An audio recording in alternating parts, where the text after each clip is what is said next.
What is going on, everyone? Welcome back on Blockgems. Today I want to talk about NFT Fi and specifically about how you can borrow money against an NFT that you can lock in as a collateral specifically on this platform. But before we jump into the content, thank you very much for subscribing to the channel and hitting the like button because it helps me very much keeping the content coming. So let's jump in. And let's discuss this application. So basically, this application reproduces in the NFT space a business model that is as old as civilization. Basically, the possibility to pawn something, get a sum of money as a loan with some specific terms. So for instance, with a certain amount of interest and a given amount of time to return the borrowed money plus the interest. And then what happens is basically that if the borrower does not return the money plus the interest within that given amount of time that is defined in the terms of the contract, then the lender gets to keep the pawned good, in this case the NFT. So what NFTFi does is a bit like a metaverse version, an NFT space version of Pawn Stars. So you get to borrow money against an NFT or lend money having an NFT placed as collateral to collateralize the loan, basically. So how does this work in practice? And I think that it is super important to show how it works in practice, because now that we take a look at this application, we will be able to see that it could also become a useful analysis tool for NFT investing in general. Let me elaborate further on this one in a second.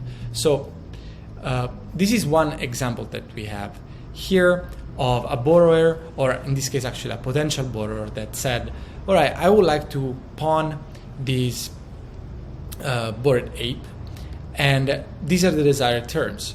I would like to get to borrow 4 wrapped Ether over a period of 90 days, and then it is from the lender side that offers will come, supposedly at least.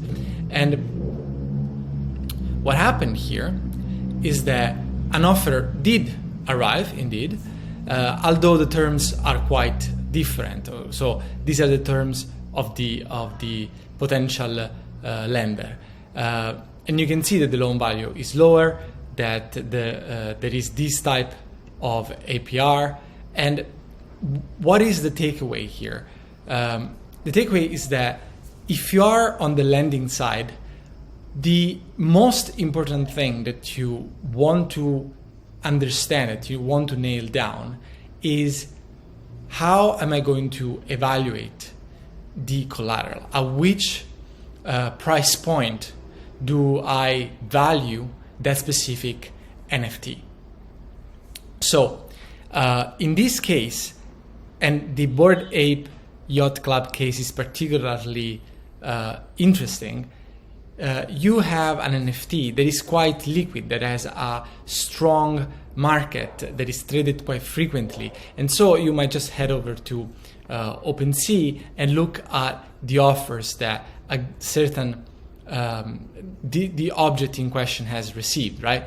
So in this case, you might say, okay, people are willing to pay at the very least this amount of money, so this might give me an indication of the risk that I'm willing to take in this loan.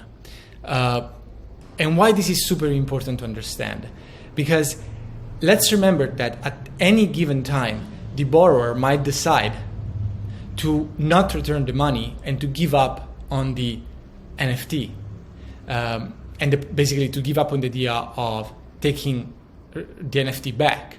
So if the NFT drops in price so much that the price of the NFT at, say, the day 89 is below the value of the loan, then he has no interest, he has no incentive in returning the money, returning the sum of money that they borrowed, because it is inferior in value with respect to the value of the actual NFT.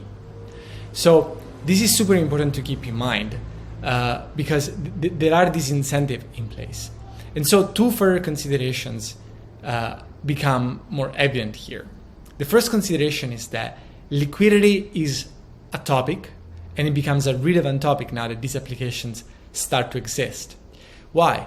Because if your token, the token that you want to use as a collateral, is very, very liquid, say it is an artwork from an artist on Open, on Super Rare, and it is a one-on-one.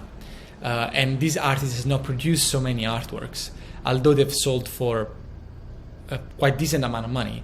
It might still be very, very hard to evaluate what is the current market value of that good, of that object. And so in these specific settings, very liquid goods, very liquid NFTs are easier to evaluate, and hence they might get a better treatment from the lender side. But this is pure speculation, because we are really at the beginning of at the start of this in the infancy of this kind of applications coming to the space. And the second consideration that I wanted to make is that these type of applications, this type of marketplaces, might give us an amazing tool to as investors to understand the value of an NFT, or in general to analyze the potential for a given type of token.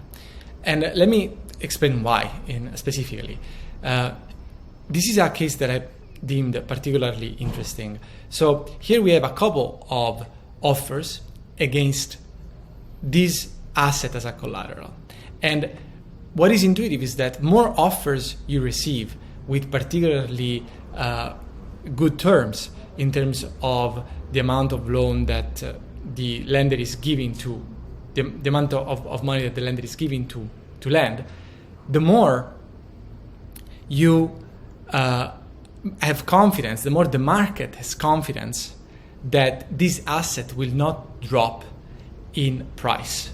So getting to see on this market how many offers are coming and of which type might give us an indication of how the market understands the downside connected to that specific asset.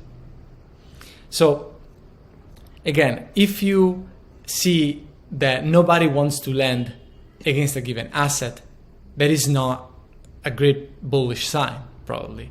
If you see a lot of people that are willing to take the risk to lend against a given asset for a loan value that is relatively close to the desired terms, or more simply, to the market value of this Chromie squiggle, for instance, then the more you see the loan value becoming closer and closer to the market value, the more it means that the market has confidence that that given asset will not drop in price. So as this market matures, these kind of applications will mature in the coming months and years, we will receive more and more data around this kind of transactions that might be also used to make further assessments with regard to that specific asset in the first place, and also what it might do in the future, right? All right, so guys, thank you very much for your time. I hope that you have enjoyed this analysis. And if you think that, if you have a different idea, if you think that these kind of applications are not useful in the first place or cannot be used as an analysis tool, please let me know into the comment section. I'm always happy to read your views and to read what you think about the videos and my thoughts in general. Thank you very much for your time, and see you in the next video.